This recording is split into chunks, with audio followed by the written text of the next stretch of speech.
You are listening to the IFH Podcast Network. For more amazing filmmaking and screenwriting podcasts, just go to ifhpodcastnetwork.com.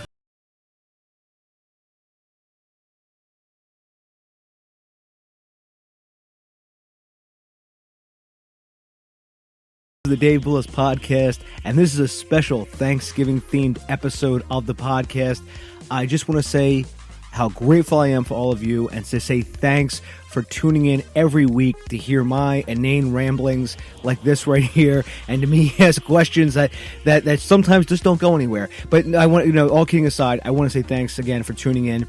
Again, this podcast, I am just blown away of how much this has changed and grown over the years. And here we are approaching 4 years we're coming up on in April of 2018, because I started this in April of 2014, and here we are. We're moving along. And as a special thank you, I'm giving away a 1 year free of masterclass. Yes, that you heard that right. This is not some gimmick. It's not something that it's not a bait and switch. This is a legit 1 year free pass to masterclass. I'm giving it away to one lucky winner. All you have to do to enter is to sign up for my email list. It's right there in the show notes at davebullis.com, and I tweet about it too. And I will select one random winner, and that person will get the 1 year pass to Masterclass. Tons of awesome classes with David Mamet, Samuel L. Jackson, and upcoming Martin Scorsese. So also in the pre-show notes, everyone, there's a ton of free stuff for filmmakers, so please check it out. It's legit. It's all free stuff. It's there to help you out. So check them out. It's at davebullis.com. And it's, again, I list them in every single episode. I list all different of the free things I'm giving away that week. And, it's Thanksgiving, and what better way to celebrate than some holiday horror? So on this episode of the podcast, I have two New Jersey filmmakers.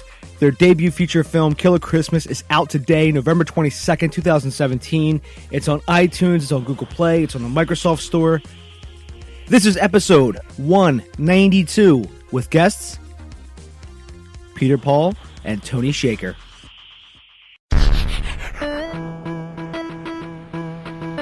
You're listening to the Dave Bullis Podcast.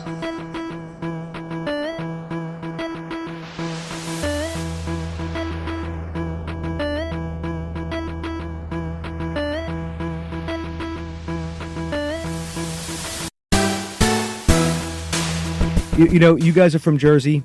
I'm from Philadelphia, so we're about 3 hours away from each other. So it's always good to see filmmakers in this area, because usually it's all from New York, right? So I'm sure you guys have probably met a ton of filmmakers from New York, but how many have you met from Jersey? I don't know if I know any filmmakers in Jersey. I don't know about Mike. No, I don't know. He's more of an editor. Yeah. I don't think I know any filmmakers from Jersey, honestly. Yeah. Well, I'll have to introduce you to some, but so no, we'd appreciate that. Yeah. But yeah, it's like people can name Kevin Smith, and once he left to L.A., it's like. Oh, I thought you meant personally. No, personally. I was actually setting up a joke, but I'm sorry. See, this is what happens when I try to actually make a joke. Nobody. No, trust me. I should just stop. But no. But all kidding aside, though. Personally, and that's what I was trying to say was, in this area, you have Philly, you have Jersey, and you have New York, and it's like everybody either goes to New York, and if they go to Pennsylvania, they all go to Pittsburgh. And then if they don't go to either one of those on the East Coast, they're all going to L.A. So it's like, it's cool to have you guys on this podcast, because I like to hear about, film communities that are around the area that people don't really necessarily think about. You know what I mean? I mean, you do this from anywhere you want in today's world, especially with the equipment that's available, the price points that's available. We're doing it from our basement, pretty much, from a makeshift office. We don't even have to be in Jersey. We could be in the middle of nowhere. We filmed in the middle of nowhere. It doesn't take much now to get something done, actually. Yeah, and that's becoming more apparent too. Is that you hear about people like famous rapper like Eminem. He has a studio in his basement, and the reason is that way he can just make stuff at his house. He doesn't have to travel anywhere. And I think whether you make it in your basement, your garage, or where I'm at right now, my office, it's just it doesn't really, we don't have to go to a studio anymore. You know what I mean? Like you don't have to go shoot in a sound stage, or you don't have to go out to LA or even to New York or so. You know what I mean? That you could actually shoot it in your own backyard. All the software now, like we edited this film ourselves. We shot this film ourselves. We edited it ourselves, but the editing, like we use, Adobe Premiere Pro, and like we have like a monthly subscription, and we get access to the stuff that they're using in real studios, around LA and New York. So it's not like we're using anything less. Our equipment and our footage is all up to par, and we're doing it because you can buy that stuff at, like Best Buy or Amazon or, anywhere really, like at this point. So it's not even, it's not hard to do stuff at a professional level. Obviously the quality of our stuff, we're not saying is going to be, some of these guys have years of experience and like they've got a dozen films under their belt. Sure, they're going to be able to do more with what they've got, but like you can come in and, as an amateur. I mean, this is our first film. Yeah, I thought it was, for a first film, it's like 80 plus minutes. Like it's not, it's nothing small and nothing like, to take lightly for us at least. Like we put a lot of effort into just the whole thing top to bottom, and it's like you can do it if you just if you like are willing to do all the work, right? Yeah. Plus, I mean, having things like some things like YouTube where every single person can tell you how to do every single thing imaginable. I mean, so in the stuff where you end up getting held up and not really knowing which direction to go, you watch a couple videos and people are like, here are things you can do that no one even told you about or you even imagined being able to do, 5 years ago. But here it is, and now you can do it from your own home. And I wanted to ask that too, is if this actually was your first film. So did you guys start, making like short films at first, or even like a quote unquote student film, or did you just go right into making this film? Nothing. Never made a previous film, and I've worked on like a dozen sets in like various capacities, and I've written like 5 or 6 screenplays, but I've never actually produced anything, not even a short film. So it was kind of like, let's. Tony basically was like, let's just make a film. Let's just do it. So it was like, why not, right? Yeah. Well, that's great, because I want to hear about the whole experience and everything like that. So let's just go back to the beginning, right? So let's go back to where all this started and where you sort of got the inspiration for Killer Christmas. So you actually wrote the film based upon your own experiences, right? No way, dude. If that was, we'd be dead. I mean, I don't want to say we'd be dead, but there would be some issues if that was our like experience. No, we go up Christmas tree chopping with our family to like the same Christmas tree field out in Western Jersey, and it's like a huge field, and they've got like this old retreat house across the street. And over like the last 20 years, we've watched it go kind of abandoned, decrepit, and like boarded up and stuff. And like this last year, we were just kind of shooting the shit and like throwing out some ideas, and we kind of liked one of them. The one of them that basically became this film. Like we liked it, like, the seeds of it. We were like, oh, that'd be pretty cool, man. Like dude in a Santa mask, he starts slashing people up. Like it's totally something we could do, like a holiday kind of fun thing. And like, we love horror movies, and like there are some good Christmas ones, but it's still like very underrepresented. And we kind of just started throwing out ideas on a family trip, but like the actual story is not like true. It's totally fiction. It's just kind of a fun Schadenfreude way to like introduce a dark character. But like the next week, Tony came in and was like, dude, I want to quit my job and make this movie. Like, let's do it. Like, why not? And I'm a little older and more skeptical. He's much younger and less afraid of anything. So like, we kind of, he put up the money and we just like did it, It's kind of like The Odd Couple. Yeah. Yeah. But the reason I said that was because I remember in the intro email, it just said inspired by a 2016 Thanksgiving weekend Christmas tree cutting trip. That's why I said it was your own experiences. It was inspired by a family trip, but the goings on of the film are not real. Thankfully, they are all fake. Yeah. Well, because I mean, I imagine there have to be some something else had to happen because obviously I imagine you weren't chased by a killer or something, but they say in writing when you're writing anything write what you know, and the second piece of advice usually is hey, you can bring your own experiences to it. And whenever you bring your own experiences to it, like to anything, like, hey, look, we got a crazy uncle, or hey, look, this thing happened to me when I was a kid, and people sometimes don't understand it. You know what I mean? That's because they don't have the context or the connection that you might have to it, which is why I imagined when you had this trip, this Christmas tree cutting trip, there you probably had a pretty an experience one way or the other, and then of course you took it and said, hey, this would be a really cool intro to a horror movie. I mean, it wasn't that cool. Like if we had a story like that, it would be awesome because then we could say like loosely based on true events or something. But no, I mean we kind of were just spitballing. Like it's a little too dark for us to really be part of our real lives. Like, it's, none of that comes from personal experiences. That's all just from the imagination. Just kind of like, I mean, personally, I like writing things that are like real to life, like not really supernatural. I know supernatural is kind of like hot right now, but like, I think it's scarier when it's something that could be real. And like, I think we live in a time where people are just fucked up in the head, and, someone like this could actually exist, if not does exist.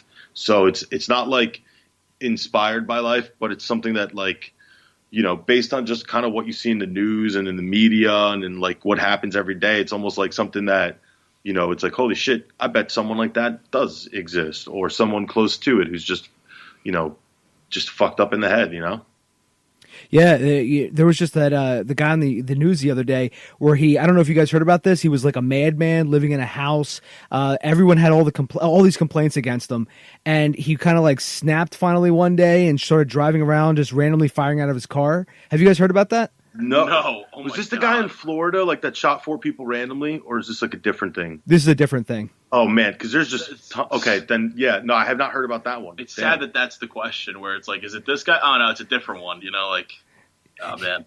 Yeah, I know. Seriously, there's so many of them. You're like, wait, which one am I talking about? I mean, it's just if you don't laugh about it, you'll cry. I mean, it's just.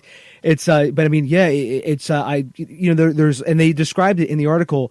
His neighbors described him as a madman, and they were like, this guy was he was in his house firing off his gun. Like he would go through the roof and shit, and the cops would come and they would knock on the door. He refused to open the door, and they would leave. And I go, I don't even know if that's like standard procedure. I don't know, but he'd just leave when someone's shooting off weapons in their house. How do you know there aren't people in there that he's shooting?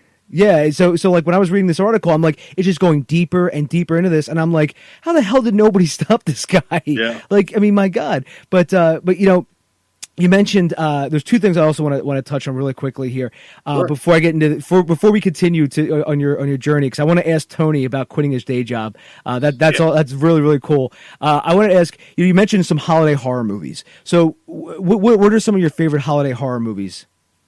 I think that when we're talking holiday horror movies, especially around Christmas time, I feel like Black Christmas kind of stands out on its own to some extent, just because that's a movie where you're in the perspective of the killer the whole time, which was such a unique thing that they did when the movie was released. So you're the one sort of murdering people at times, and it's just this whole creepy kind of mind fuck. And in that movie, for anyone who's seen it, you know how it ends, and you know how it progresses, and you know the sort of twists and turns that go along the way. So I feel like that movie is just it's a good one to look at. How about you, Tony? Oh no, that was me. That was. Oh, I'm sorry. How about you? Sorry about that. I mean, I liked Halloween. It was a nice slow build. I think Krampus was. I mean, it was scary. It was good. I mean, I feel like there aren't enough good ones, honestly. Halloween's great. It's like a legend. It's classic. And ours kind of has. I hope it has a little bit of like a feel to it. Like we did a couple of little homage things towards it, and like we're kind of like, especially with the pace build up and the type of individual, but like I know it just. I mean, I don't know. I'd say like Krampus and Halloween are probably my two favorites. Have either of you seen Santa's Sleigh? No, I have not. So it's the. Good one. It's just funny as hell. It's Bill Goldberg, the former pro wrestler. He portrays Santa, and who's actually really evil in this film's timeline, and he's really evil. And he had a curse put on him, so he had to give out gifts for kids every year. But this Christmas, the curse ends, so now he can go around and just like brutalize everybody. Nice. Oh my nice. God. Oh, I will check that out then. Yeah, I just every year I make sure to watch Santa's Sleigh. I held on by the thumbs, like, oh, how good is this going to be, man? You know, they just got a pro wrestler in the movie. Come on, it's freaking Goldberg's a legend, bro. Yeah, I know. Were you a big wrestling fan growing up? I mean, I when I was in my much younger days, and then on and off after that. But like one of my good buddies like runs like a podcast that's like devout to wrestling, so I still randomly keep up on it. But like when I was younger, man, yeah, I enjoyed it. But I was back in like the '90s when it was like just awesome. It was Like Hulk Hogan, Ultimate Warrior, all those guys. Yeah, dude. yeah. I see. Everyone remembers those guys, like the '80s and the '90s, Yeah. But like nobody, today you could hold a gun to my head and I couldn't tell you five people. No, I couldn't tell you who a wrestler was right now. I would have no idea. Now it's like Ultimate Fighting. I mean, now it's more like mixed martial arts because it's actually real. But like back then, it was wrestling and boxing. Like you could actually, a big primetime boxing match was awesome, or watching like a cage match, or like anything the Ultimate Warrior did, or like Ric Flair, like anybody. I mean, wrestling was more entertaining back then, and you knew it was entertaining. And if you wanted to fight, you just watched like Tyson and Holyfield, or like any one of these, like Riddick Bowe or something. I'm dating myself, man. I'm old. I'm older, at least. No, I mean all those boxers. I mean, yeah, I remember all those guys too, man. And it's just like just growing up as a kid, in the '90s. I remember Ultimate Warrior and Hulk Hogan and all those guys, and Macho Man Randy Savage and everything. Dude, people still remember. I had the whole scarf outfit going one Halloween with the bandana and the glasses and like the boa around my neck. Like I did the whole thing, dude, with the boots. Like, yeah, I mean it was a fun time to grow up, man. Look, which honestly, like this film is like we tried to be as like throwback classic. I don't know if it came across like that, but like we really wanted to be like one of these older kind of classic, like Friday the 13th, Halloween, like 80s feel. Like even from like the color correction we put on it to like the kids running down the halls to like certain like creeping scenes and reveals, like. They're supposed to just be like old school throwback, like just kind of, just like little kind of fun, scary, campy movie, Yeah, and I think 80s horror, that seems to be like the absolute epitome of horror, like the horror genre, because there was there was slashers coming out, but they were all unique in their own way. You had Halloween, you had Friday the 13th, you got Nightmare on Elm Street, you even have a couple of the other ones. And they all were unique though. I mean, you wouldn't confuse Jason and Michael Myers, even though they both sound the same if I described it to you. But I mean, they're both, and the movies are completely different too, which is also a plus. Plus, you got these great scream queens who came out around then, and and built careers on their incredible vocals. Like the great screams. Plus, I mean, I think like with the film when we were doing it is, we took technology out of it a lot. Because that's something you see a lot more push these days, where you'll have like very technologically based horror movies. I think so, like special effects and stuff. Like us has very little real effects. There's a couple blood things, but honestly, it's we did no practicals, no blood spurts. We just added a couple blood things digitally. But even like on top of that, like I remember there was a movie a couple of years ago. I think it was Unfriended or something, where it's like a horror movie that takes place over people's computers, kind of thing. And I get the appeal when you're trying to do the appeal to the younger generation and the computers and the cell phones and everything, but there's something so unique about being detached from everyone and being in a place where you're stuck in the middle of the nowhere and you don't have a computer, you don't have a phone, you don't have a cabin screen. In the woods kind of thing, Yeah, where it's that's it. You're stuck with your own wits about you, and good luck. So I think that makes it so much scarier when you take away the screens that are sort of the fiction in our own lives, and you force people to sit there and see people without all these little distractions in them. Yeah, it was funny because when I went to a screenwriting seminar one time, the instructor said the first thing you have to do when you sit down to write a screenplay is figure out how cell phones won't work. Yes, dude, that's actually like, I kid you not, that's a task in every screenplay.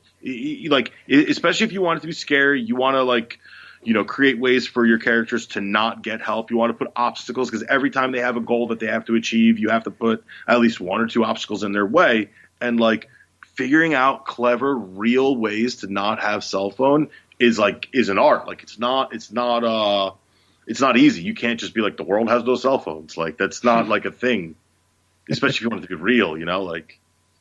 Yeah. No, I agree with you completely. I never heard that being taught in a course, but now that you say it, that's totally true. It really is a real important thing to do. Yeah, because everyone has a cell phone nowadays. But and it's funny though. Whenever I watch a horror movie and they get no reception, friends of mine, they're like, "Oh, come on, seriously?" And I go, "Look, I'm in my office sometimes, and we're in the middle of Philly, right by."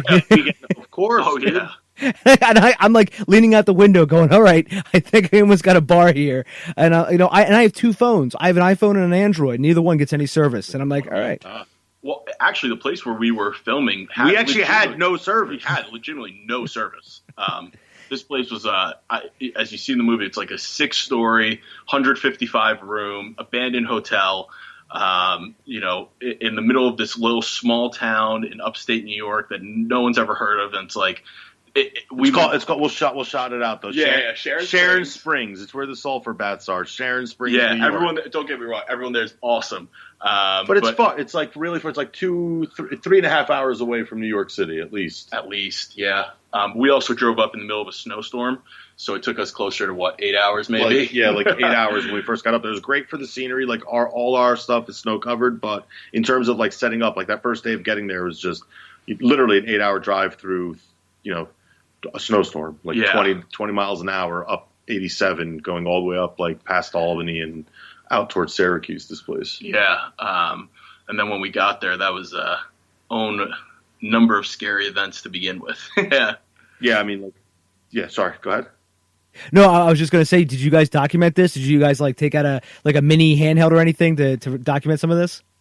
We did not. We should have, actually. Well, here's the thing. So we did get a lot of behind-the-scenes stuff when we were walking around the abandoned hotel, because we started hearing noises pretty early on, and footsteps were literally when we first drove up there the first time, there was a flutter of noise in the hotel, and then it went real quiet. And it was us two and our cinematographer, Marco, and we all right away looked at each other like, "You heard that, right?" It's like, "Yeah, we definitely heard that." So we went in, we tried to get into this place because it was all boarded up. We had to undrill the doors and then put on a padlock so that we could go in and out. And, we walked in, we searched around, you could hear some noise in different levels, and then it would go quiet. So we kind of were real creeped out. So we put a listening to a microphone and we recorded a couple of hours of sound. And then, we heard when we played it back later on that day, we heard all kinds of shuffling, all kinds of random noises, but never any voices. So then the next day we went in and basically walked around the whole place. And that's when we took footage. So we have an hour or so of walk around footage on our YouTube page. That's us literally just kind of walking around this house, kind of telling whatever vagrants might be there that we'd be shooting a film and that they needed to clear out. And that because this was in the 3 or 4 days that the three of us went up to kind of prep everything, to make sure we had our shots set up, to make sure our generator was working, to make sure we had everything good to go, so that when the rest of the crew and the actors came up, we hit the ground running. Yeah. I remember that first day in the fresh powder of the snow. We found multiple sets of footprints all around the hotel trying to get in. So, right away we were kind of oh God. Yeah, the landlords had told us, the real estate company that bought up the abandoned building, and they bought up a bunch of properties and were fixing up a different one. They were look, some vagrants, even though they boarded it up, they're some vagrants during the colder winter months kind of try to come through here and looking for shelter. If you see any, just shoo them away, they'll leave. We're okay, we're not really qualified or capable to do that. And Thankfully we didn't see any, but like, there were times people would come screaming around a corner because like the wind the window flickered the blinds and they thought someone was in one of the rooms, and they come screaming around a corner, and now three of us got to go with flashlights and like holding up like a chair leg to make sure like nothing's going on, like. Mind you, we were only filming at night, so we were filming from like 6 p.m. to like 7 a.m. the next day, obviously with lunch breaks and all that stuff. Yeah. But, I mean, it was just it was like, it's dead of night. We had like all battery operated lights with like blue gels on them for the moonlight, and then like we had a generator running outside that we ran like 200 feet of taped together like extension cords through windows so that we could get our smoke generator, like our smoke machine, working, because we wanted to haze the whole floors for every shot. But we had to have the generator outside because there's no like, the whole building has like no sprinklers, no electricity and no power, like, so we couldn't have any kind of like combustible stuff inside. So like it was cold as hell, people's breath was going up, and like, it was a crazy, crazy, crazy shoot. Like, It was really fun. It was awesome. But like, it was as cold as it looked. Like, it was definitely, and it was also pretty scary just in general. Just being in that place. Oh yeah. I mean, especially because there was one of the first days we actually ended up finding a couple entrances wide open into this hotel. Yeah. One of them ends up being the main entrance used by these kids in the movie. Literally, it was just a door that was just wide open that you could just walk through, no problem. You had to go through a little bit of a little entryway in the back that was filled with litter and debris to get to the door, but the door itself was open into the kitchen. So like, if you knew about it, like, you could get in there. Yeah.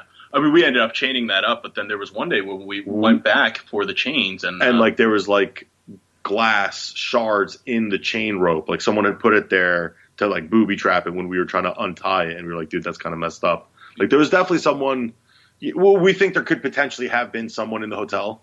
It was a large enough place, and we were pretty loud and noisy, so they could always probably stay away from us. But like, plus we never touched the basement. We never went to the basement. It was too scary. We went with the manager to like check it out, and we literally went like to the bottom of the stairs, kind of like peeked left and right, and even he was like, "Yeah, let's just go back upstairs." We all just went right back upstairs. None of us there. The basement, because it has no windows, no lights, nothing, like pitch black, and it's the whole way maze. through, and it's like a maze. It's an actual maze. Huge. Yeah. Yeah.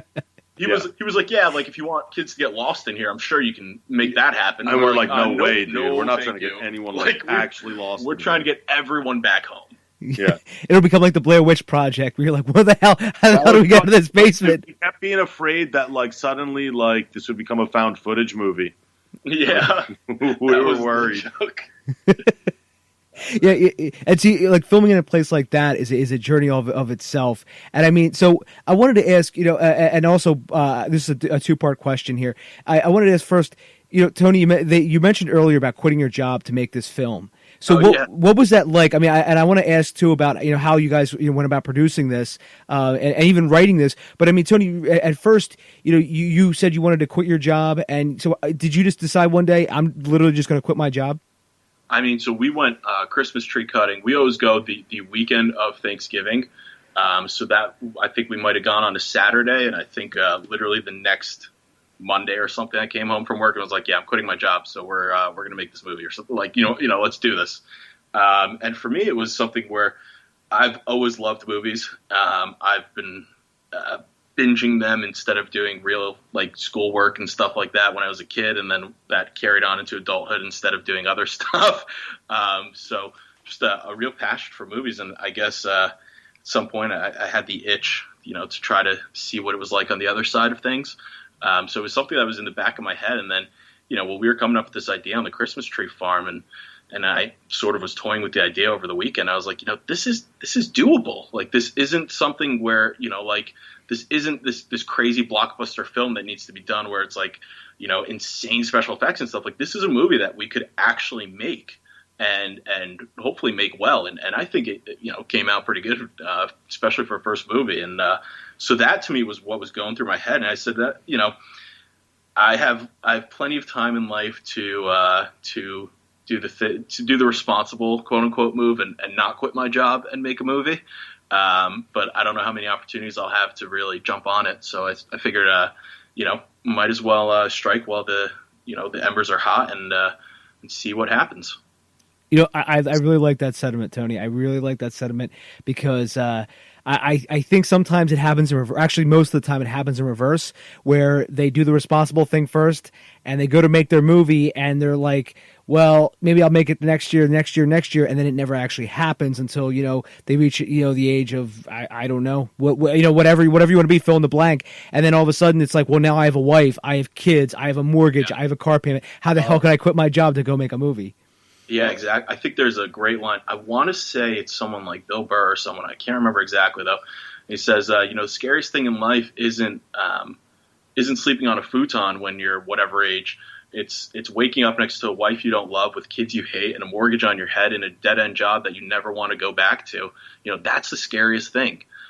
You know, I take sleeping on a futon every single time over that.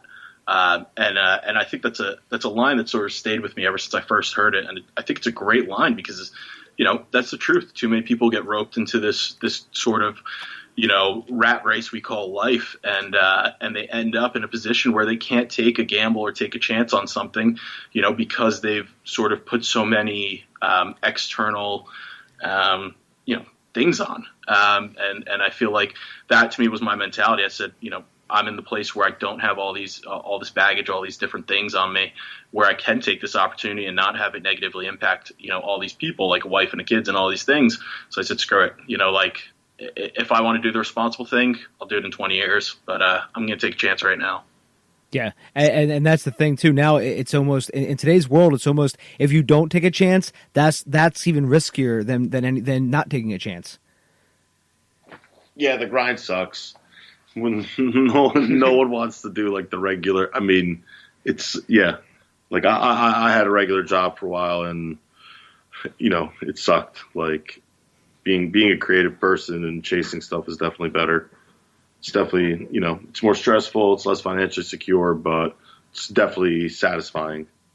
Yeah, you feel like you're actually making a difference. You know what I mean? It actually feels good. You know what I mean? It's not like, oh, I'm just going to work to make, you know, to do this, the job I really don't want anymore. Where you put like 40% effort and you surf the web all day. Like, what's the point? You know, it's not, you know, it's not a way I just want to do things, you know, spend the next whatever amount of time.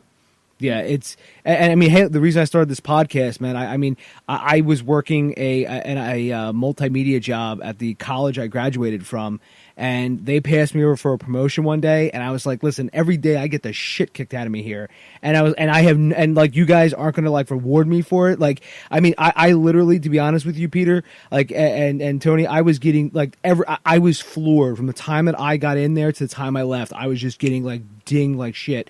And I was like, where's the reprieve here? So like, you know, and I mean, finally you just gotta, I started having to do something creative because I couldn't make any movies because, one, I didn't have the time, and two, it was like because of the job, it's like nonstop. You go home and you're carrying it with you. Like, God damn it, I hate that guy. You know, you're sitting there sitting around. You don't have time when you're working 40, 50 hours a week, plus the commute, plus like, you know, you're not getting a full night's sleep because you got to get up early in the morning. It's hard to do things when you get home in the evening, and then Saturday, Sunday, you just want to chill. Like, you don't want to like say, okay, I'm going to go have a 12-hour day on set now. Like, I'm going to go, you know, do something like creative because you just don't have the energy for it. You need to recharge. Like, it's super hard. You know, I've been writing for a long time, and I used to try to write on nights and weekends, and like, you just don't get as much productivity as you do like when you give it your good hours during the day. Like, you're, you know, 10 to 3 p.m. and you're like in a zone and you're energized and you're focused. And it's like, you know, I'd rather have those hours for myself than like give them away. Yeah, very true. It's just, it makes you, it's more fulfilling, you know, it's what you want to do. And, you know, that's why, you know, you guys, you know, Tony, you quit your job and you guys went out and made this film. So just to, you know, continue along with actually making, you know, Killer Christmas, did you guys, you know, when you were writing the script, you know, was there any sort of, did you guys read, you know, did you grab a book, you know, from, you know, the 10,000 screenwriting books out there? Did you grab a book, or did you just, you know, just start writing? I mean, so like we came up with the idea on like a broad stroke level, but like in terms of writing it, like, I mean, I personally, I've written 7 or 8 scripts at this point. A couple of them have, you know, made some rounds, and like I've learned how to write a script in terms of like what is the the 3-act concept, plot point 1, plot point 2, the middle, kind of defining moment that changes things. Like there's, in terms of structurally writing, like it's something I've been working on, for the last about 10 years now. I started in '07 seriously writing.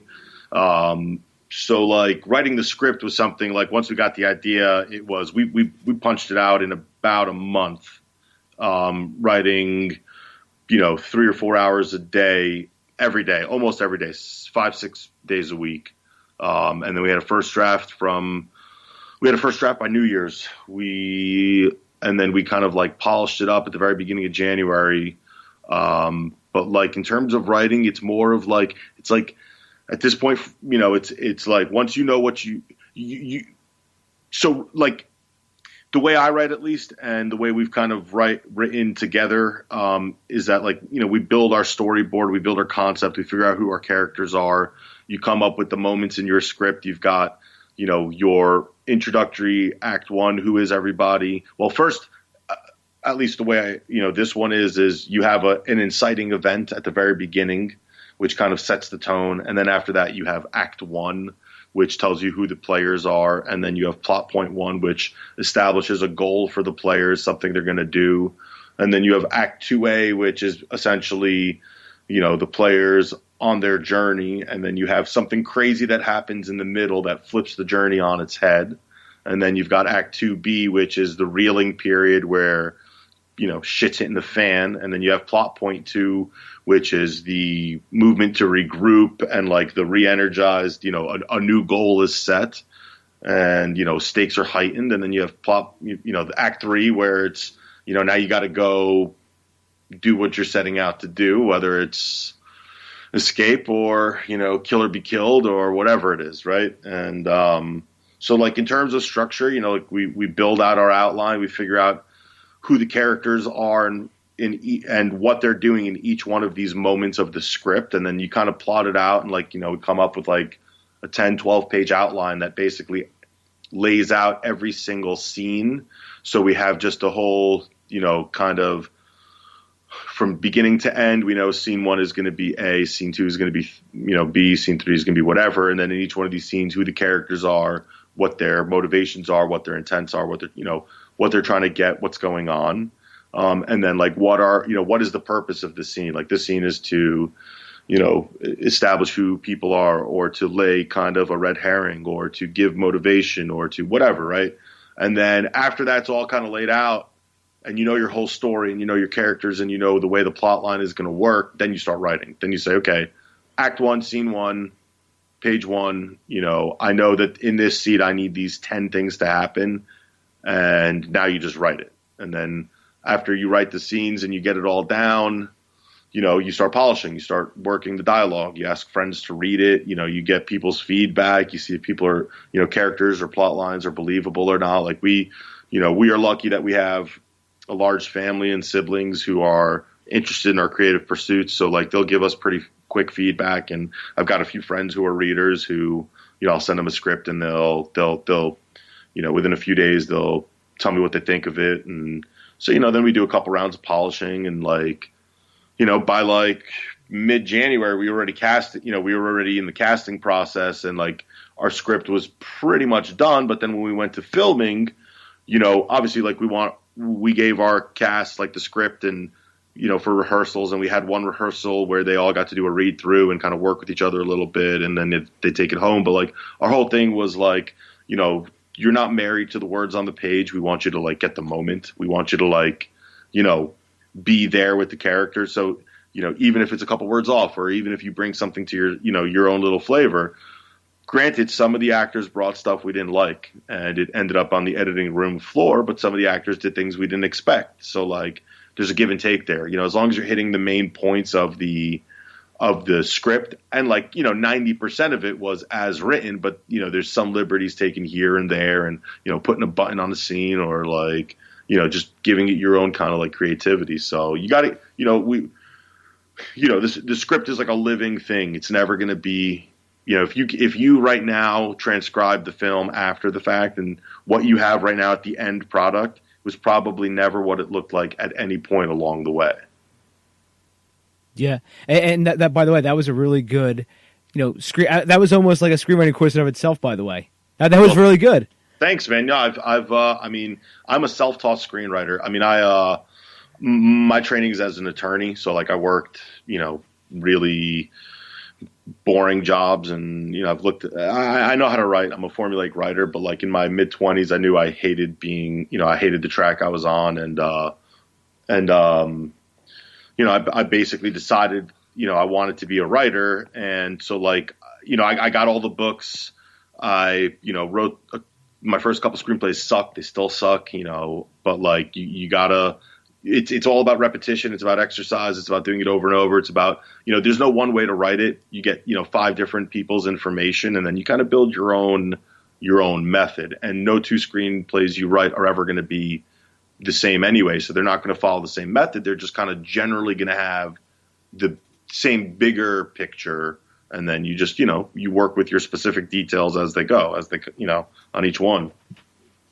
Yeah, and I think when you get into writing, finding your own voice is really key to all of this. I know there's 1,000, like I said, there's like 10,000 screenwriting books out there, but until you actually add your own voice to all of this and actually start to make your own special sauce, I mean, you're just it's almost like a boilerplate template. You know what I mean? It's almost like, well, you don't want to have something where somebody reads and go, well, anybody could have written this.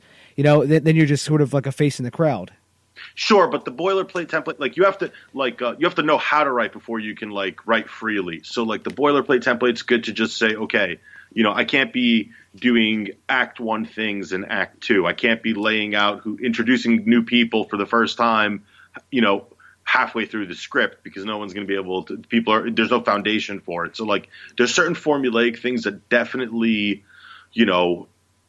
yes, you can be a super creative, avant-garde director and like throw everything on its head, but 90% of films that actually reach the audience follow like the generic, Act 1, Act 2, Act 3, like template. Yeah, you got to bring your own flavor all the way through. You got to, your characters have to have life. They have to have purpose. They have to have their own individual voices. They can't, all be like, the same kind of like analogous person, like, so it's, yes, there's a lot of art to it and there's a lot of form, but I think like they're both just as important when you're talking about like getting a 100-page work or a 90-page work. Like, there's like a very big picture you have to put together, and then you got to be really artistic within it. Yeah, and it's like I've said before in the podcast too. I think like the templates, the boilerplate, templates and stuff. I think it's kind of like training wheels. You have to get used to riding a bike, and then you can take them off and go, okay, now I've had experience riding a bike, and now I don't need these training wheels anymore. Yes, absolutely. Yes, exactly. So as you actually wrote this draft of Killer Christmas, you sent it to some people, you did a couple more drafts, and you finally had a shooting script. So now, how did you guys, once you finally had that draft that you were ready to shoot, you're ready to go? So how did you guys go about getting the location? Because this is just a note before you answer. I always say locations are the hardest things for filmmakers to get, and sometimes filmmakers are aware of it and sometimes they're not, because if you have a big contact list, it makes location getting a tad bit easier, because usually locations want insurance, they want to ask you like 10,000 questions about stuff, which is all understandable. But how did you guys go about getting this whole entire Christmas tree farm? So the Christmas tree farm and the hotel were actually 2 different places. In our mind, we actually we went into this and we were like, oh, sweet, we're going to use this location that we've been to God knows how many years for how many Thanksgiving weekends to cut the tree. So we approached them and they're like, yeah, no, we're not a big fan of having people running around screaming, being murdered around here. And shockingly, so from there it was a lot of online research. I mean, we were for the Christmas tree one. I mean, we were just looking up different farms all over the place. We started visiting a couple in the within a couple hour drive of us. And then we ended up coming across this very nice couple who had a great farm, but it was right by a highway. And so you were getting a lot of background noises, which was something that we hadn't really thought about going into it because, we thought that the farms would be more secluded. They gave us a pamphlet of a ton of tree farms, and we just started hitting up a bunch of those guys. Yeah, it was like a directory, basically. Yeah. Of like tree farms in the Northeast region. Oh, yeah. And so we started contacting a bunch of these guys. We started going to different farms. For some reason, every single time we visited a farm, I really had to pee and couldn't find a bathroom. So he literally pissed on every. We visited like 9 or 10 tree farms, and he found a way to piss on every single one. Every single tree farm, I had to go pee. And then, funny like enough, douchebag, the one that we found and that we ended up using was the only one I didn't have to pee at. Yeah. So maybe it was a sign from my bladder. This was the one. And then, as far as the abandoned places, I mean, we visited all sorts of places all over the place. I think there was like a girls, like an old girls' school. I think one of them was a penitentiary. One was like we found like something called like the Art of Abandonment. It's a website of it's like an urban exploring thing where people sneak into abandoned places and they take pictures and they post it up. So like we found a bunch of places on this, and then we started tracking down the owners because like some of these places were in liens or in bankruptcy or completely abandoned. And like, then we started setting up meetings and driving around to places. And like, we were really lucky to find this hotel, I mean, so we ended up finding this hotel, which is actually owned by this group that owns a couple different big plots of land in that Sharon Springs area. Trying to bring the sulfur baths back because that's a big thing in Sharon Springs. And so they had just started work on one of the plots of land, and we had approached them. Thankfully, they hadn't touched the Adler Hotel, which is where we filmed yet. And we said, hey, we're interested in filming here. And, they were a bit hesitant at first because obviously, the whole running around, people getting killed and all that stuff seems like, not the most ideal way to go about it. But, they were super cool with it. We ended up striking a deal with them, combination of cash, and also we bought them this awesome 4K drone that they could use to track the progress of all the sites that they were building up upon. So they ended up letting us go up there and film there and really make the place our own. And that is absolutely freaking fantastic, by the way, that you guys were able to go to all these different places and also look them up online, because I'm telling you, that's what I mean by locations are the hardest thing to find for filmmakers, because just finding a place that's cool with this stuff. See, that's what I mean. And it's like I said to Alex Ferrari on Indie Film Hustle. There's two things they usually ask. They ask, but beyond if you have insurance, but they usually ask, is there nudity and will there be blood? And usually we actually had to get, because of the insurance things, they asked us those things, and we didn't do any nudity or any practical blood effects so that we could get insured for these things. Yeah. Yeah, and because I've dealt with insurance before, and I remember one of the questions on the actual form we were filling out with the law firm, which actually dealt with the insurance. They were like, there was actually a box that said, "Will there be nudity?" And then there's another one that said, "Will there be practical effects like a la gore, etc." And they were listing it all out, and I'm like, wow, I've never seen this before. But that stuck out in my mind, because now every time you go to film somewhere, that's like the two big questions they always ask: will there be nudity? Will there be gore? Yeah, and like we had to make sure that we didn't do any blood stuff, that the weapons we got were not real weapons. So like the weapons you see, we actually had them made at a place called The Specialist in Brooklyn. Like they do custom like props for all kinds of sets, like real big movies, and they've got like a big kind of armory with all kinds of weapons, and they do manufacturing of like they basically did our big slasher knife and our little Bowie knife, and both of those things, as real as they look, are like rubber on plastic with like really nice paint and like fine edging and trimming and stuff. Like so I mean, yeah, we had to do all that stuff to make sure insurance was like would actually insure the production.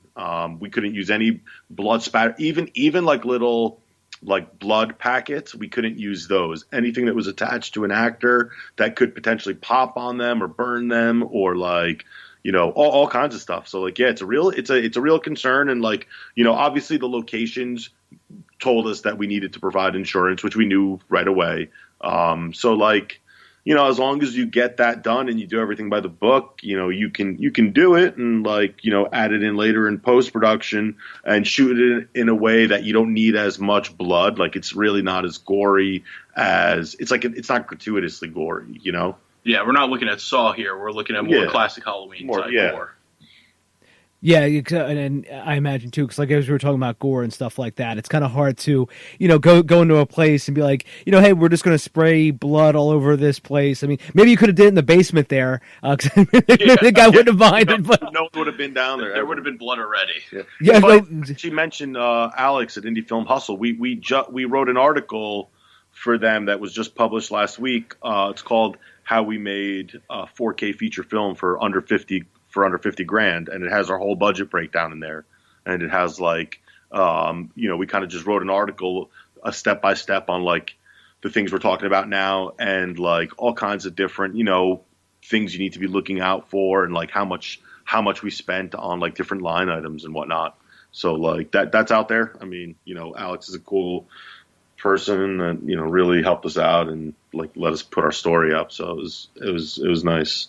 Yeah, Alex is a good guy. And by the way, everyone, I'm going to link to that in the show notes. That's really freaking cool. Awesome. Thank you. It's on our Facebook page. That's the only place we know, obviously, except for it's on Indie Film Hustle and our Facebook page. So if you want to, anywhere you want to find it. So yeah. Cool, and I'll make sure to link that in the show notes. But and which is really, really cool, because actually, Alex and I we're really good friends. We talk all the time. Oh, awesome. And so it's because us indie film podcasters, like we all stick together, like we all know each other. So, yeah. But so as you guys are making this, being your first film, was there ever a point in a time where you just said, "What the hell have we gotten ourselves into"? A lot, yeah. Like a couple times a day. That was that. I mean, but there's there are definitely fights and like. All kinds of tense moments and like, things that like, if this thing doesn't happen, holy shit, we're done. Like everything's over. Like we did all this fucking work for nothing, bro. Like, yeah. So that, sometimes things just rolled along and you were like, oh man, it's all working out. It's all coming together. And then like you'd hit something and you're like, holy shit, bro, we're never like, we couldn't find a choir for the longest. And then suddenly we found a choir and then it was expensive, but it was what we wanted, right? Like it was these kids, they're out in Utah. We wanted this, like, we want them to sing these creepy Christmas songs. Like, we got to do it. It took us 3 months just to find them. Let's do it. Right. Yeah. Like, the location stuff, like it was tough to do. It was a drag. Like, I mean, we were talking like there are days we'd drive an 8-hour round trip in the day just to go check out 4 places. Right. Like, and like eating lunch on the road and just being exhausted and be like, dude, we're never going to find a fucking place that we can use. Like, especially because we were trying to get something in that winter time with the snow. So, we were on a tight deadline with that. So like, like we were doing it. We were like, basically like, we want to shoot a month from now.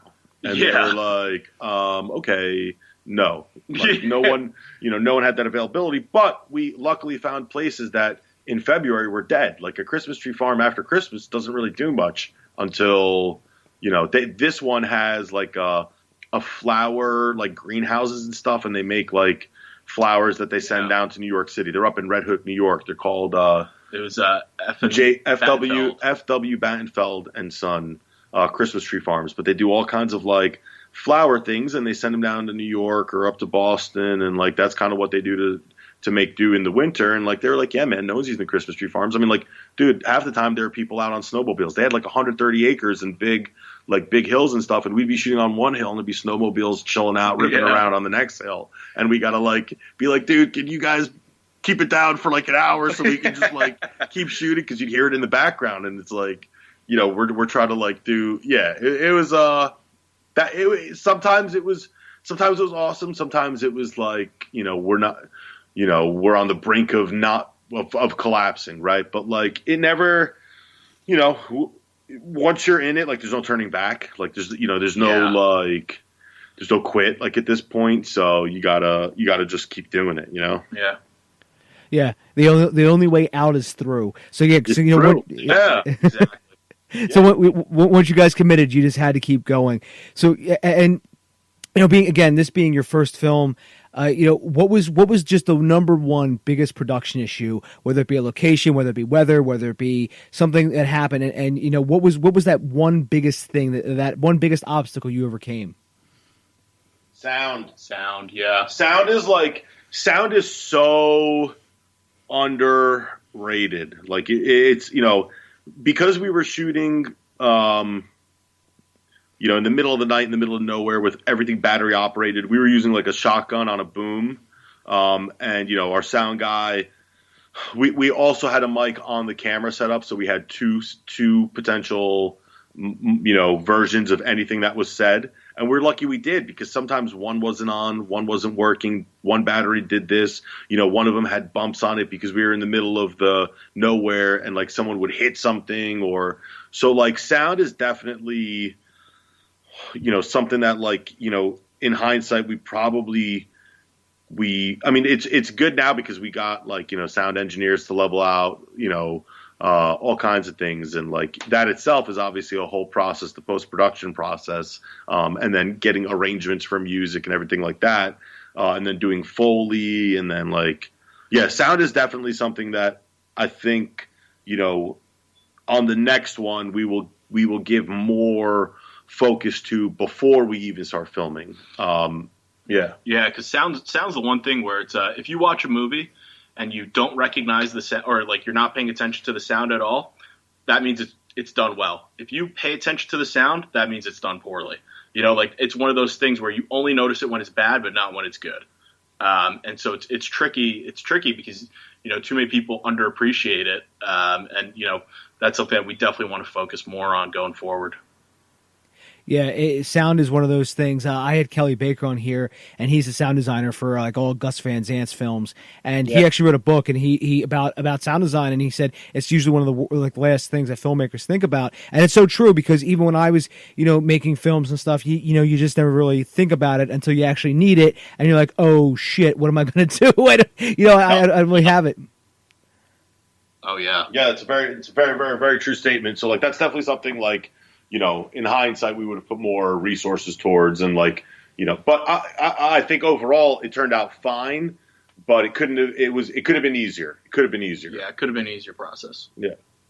Yeah, and see, and that's the thing, you got to take, 2 steps forward, 1 step back. And I mean, now when you guys go to your next project, sound, you'll remember that the sound was important, and plan for that ahead of time, and honestly, we've all been there, Yeah, and also, coordinating special effects in the pre-production process, because like some of the VFX guy, like when we went out, and found a young kid from like Brooklyn who did a lot of our VFX and color grading for us, and he gave us a few suggestions, and like he had questions for the DP that like it would have been good for them to have a conversation before we did the lighting arrangement, so that they could get the same page about what we were trying to do to get the right type of color. We got to the color we wanted, but there could have been fewer steps if they were coordinated before we shot stuff, really. Yeah, I think for us, we looked at it as a 3-phase thing where it's pre-production, production, post-production,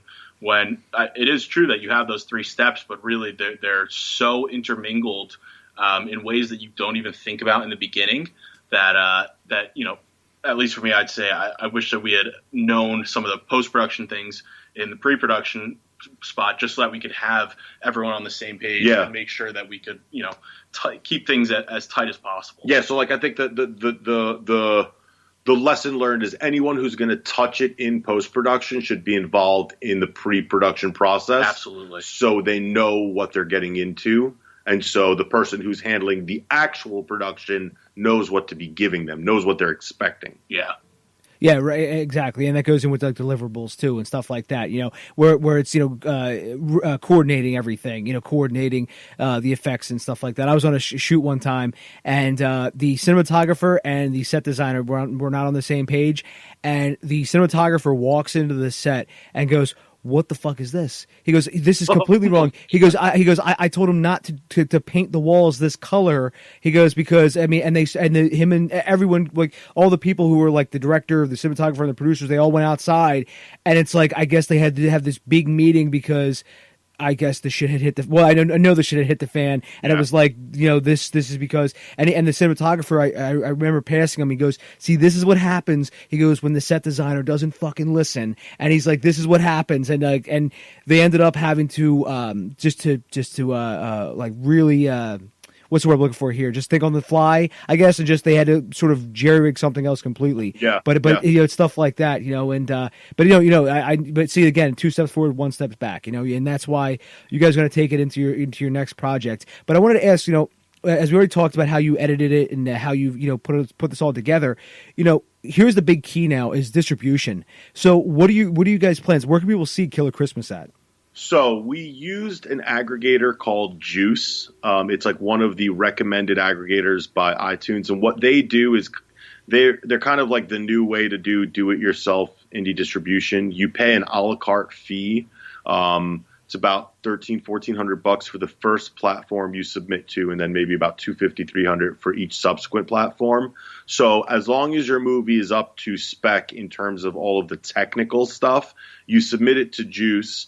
And then they go through a whole QC process to make sure that it's going to be something that is going to be approved by the platforms. And these platforms don't accept direct submissions from, us lay people. They basically only accept it from big time studios and reputable production houses, as well as these aggregators. So like it was a back and forth process to make sure, we had to do a couple of corrections to get it up to spec for them, in their QC process. But then after that, it was like, we paid a few $1,000 and we will be on cable video on demand. So about 75 million cable boxes in the US. And then we'll be on iTunes, we'll be on Google Play, we'll be on Amazon Direct, we'll be on Microsoft Network, and we'll be on Sony PlayStation Network. And it comes out November 22nd, so the Wednesday of Thanksgiving. Yeah, something to watch with the family. Yeah, man, it's a family treat, bro. Exactly. Kids will get something, the adults will get something, and everyone in between. Yeah. And everyone, I'm going to link to that in the show notes, by the way, wherever you can check out Killer Christmas.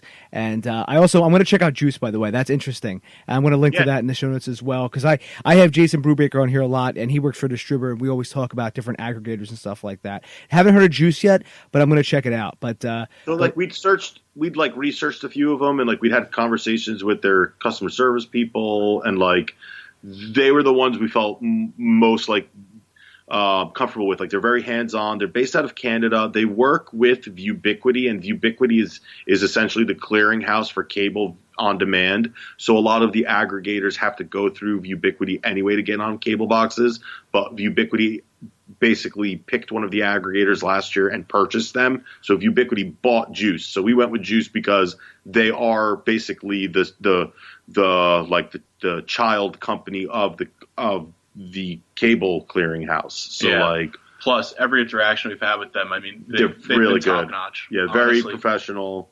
They're great at great responsiveness. Yeah. They're constantly getting questions back and forth, and even their website. They've got something that we really liked was they've got so much information on their website that is open for anyone to pick up and look at. Yeah. So if you're someone who's considering, or if you're someone who's going through the process and trying to get more clarity on things, it's very out in the open, and there's no restriction of information. Yeah. Yeah, their FAQs are really very thorough. Yeah.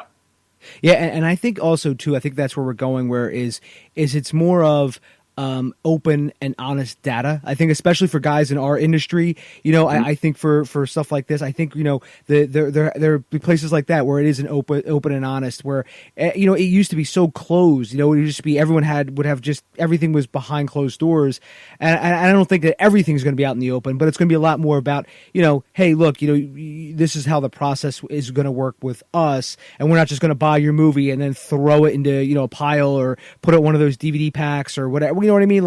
Or what have you. And we've got a great dashboard. They show us the different platforms, the exact revenue streams, the number of sales. So it's it's really a lot of info, and that's great because you get to really track what you're doing. And the same thing goes, we're doing a whole marketing effort with YouTube. We're basically putting our trailer before videos, so you have to wait a certain amount of time to skip it. And then we're doing like display ads on like Google with just a poster where it like pops up in the sidebar or like as a recommended whatever. And then we're like boosting those two things we're doing now. And those two things basically give you like all kinds of metrics and information, like the same thing. Like you could see like everything from cost per view to like the average time people watch to like all these different measurable stuff. And then like as of the 22nd, the day we launch, we're also going to be doing like, Facebook boosting and like Instagram ads, like where the video are like, we'll have a couple of GIFs from the film, like nice little scare moments that'll be popping up in people's video feeds. So like all of this stuff is like, accessible through very user friendly like dashboards where, as long as you're putting in the right kind of media and you can, navigate around a little bit, like you could run your own ad campaign. And then on the distribution platform with Juice, you could, run your whole distribution campaign. And this is all do it yourself at this point. Like, it's really like, yeah, I mean, it's crazy. Like, it really is crazy. You can start your own production company and make your own film, and all of these tools are accessible to you. Yeah. And that's something that, we were approached by a number of sales agents about Killer Christmas. And, something that we noticed and that we were hesitant with was, we were asking about the availability of a lot of these metrics and a lot of these numbers. Like, once it goes in-house, you won't really see the specifics. You won't, and that to us was like, that's the most important piece of information. You want to know who's looking at it. You want to know how much people are watching it. You want to know all this data so that way you can target audiences better and also make sure that you get your bottom line paycheck. Sure. Plus, they also take 25% off the top, plus they take up to like 25 to 40K in marketing expenses and other, going to road shows and going to like the film marketplaces and things like that. And, it just becomes something where once you you dig in, you pick their brains, you figure out what they're trying to do, and then you look around the web and you're like, well, we can do every single one of these things ourselves without, basically getting gutted by some shark. So like, and having total control over it too. Yeah, and that's sort of where it comes in is, if somebody does buy the movie, and this is for anybody out there, if someone does buy your movie, how, what is the marketing for it? How are they going to get the word out? How are they going to get people to not even just buy it, but just go to the landing page, and that's sort of, I was talking about this to a couple other filmmakers last week, not even on the podcast, and they were saying, we just don't want to sell our movie to somebody, and then they just put it up on, or some site, and then it's like nobody says a word about it, and it's like, you know what I mean? And it's like almost like so it's almost like a low risk for them, but it's a high risk for you because you're like, well, now I'm my own marketing team, and hell, I could have just did what you just did. So why did I even cut you in the first place? That's exactly what that's what went through our minds. Oh, yeah. So we've really just done, like, we do all our own marketing or all our own PR. We reach out, every day we reach out to new people. We're tweeting at people, or we're like emailing people, or looking up, going through IMDb Pro and finding another dozen, critics or like whatever. So like, if you're constantly doing your own work, no one's going to work harder for you than you are. Like, that's just kind of the truth, and these people are happy to just buy 1,000 of these films because one of them will actually just hit organically, but everyone else kind of loses out, and like they get paid no matter what on the aggregate. So like, as an individual filmmaker, like no one cares about you more than you do. So you got to do it yourself. Yes. Very, very true, guys. And I think that's an excellent way to sort of put a period at the end of this whole conversation. Guys, where can people find you out online? KillerChristmas.com and ShakerProductions.com. We also have a Killer Christmas Facebook page and a Shaker Productions YouTube channel. As well as an Instagram page. Oh, yeah, as a Shaker Productions Instagram as well. So we're on all the socials and whatnot. Cool. And I will link to that in the show notes, everybody. It's awesome. At DaveBullis.com. Twitter, it's at Dave_Bullis. And by the way, I'm going to follow you guys, I'm going to subscribe to you guys on YouTube. I'm getting more and more into YouTube. So I'm going to subscribe to you guys probably tonight. And because I think YouTube is really... I mean, honestly, that's like the social media for guys like us. If you're in the film industry, you have to be on like something like YouTube or Vimeo or something, Yeah. So it just behooves you, So, and I want to say, Pete and Tony, thanks you so much for coming on the show, guys. And Yeah, seriously. You're like the man. We really appreciate awesome your time. With you. Oh, thank you. I try, guys. I try. But no, it's great. And again, I'm always glad to talk to filmmakers who are actually out there doing stuff. And again, you live probably 4 hours from me, maybe less. Not even. We could probably make it to like under 3, maybe 2.5 hours, depending on if it's the middle of the night and there's no traffic. So yeah, we'll get up for a drink, bro. Yeah, seriously. Let's meet up for a drink. I got other friends too. I have in Jersey and New York. I gotta go meet up with someday because you meet all these people and I'm like, man, I got all these people I gotta go talk to, and it's like or go meet, and eventually because you talk to them or something, you know what I mean? It's just eventually We're down. Cool, awesome guys, and we'll grab a drink sometime, and we'll go to a pizza place in Jersey. Yeah, and, he knows, man. Yeah, right. We're down to Philly. We have some cheesesteaks too. Yeah, dude. Little Pat and Geno's actually. Yeah, well, I'll take you to the real places. The real place. Oh yeah, and gyms and people, places like that. Or you got more of those? Yeah. You got to go to like Steve's Prince of Steaks. You got to go to like John's Roast Pork. Ooh, I've never heard of these. Yeah. These are where the real Philadelphians go, man. Oh my god! All right, we'll do that. We will do that then. Guys, I wish you the best, and have a great Thanksgiving, by the way, as we're talking about horror movies. But, thank you. You too, Dave. Happy Thanksgiving, man. Oh, thank you, guys. So everyone listening to this, have a great Thanksgiving as well. And check out Killer Christmas, by the way. It's fun for the whole family. Check it out. Seriously, the kids will love it. So everyone, I'm going to link to everything in the show notes. And have a great night, guys. Thank you. You too. Take care. Find Dave at davebullis.com. Please make sure to subscribe and share the podcast.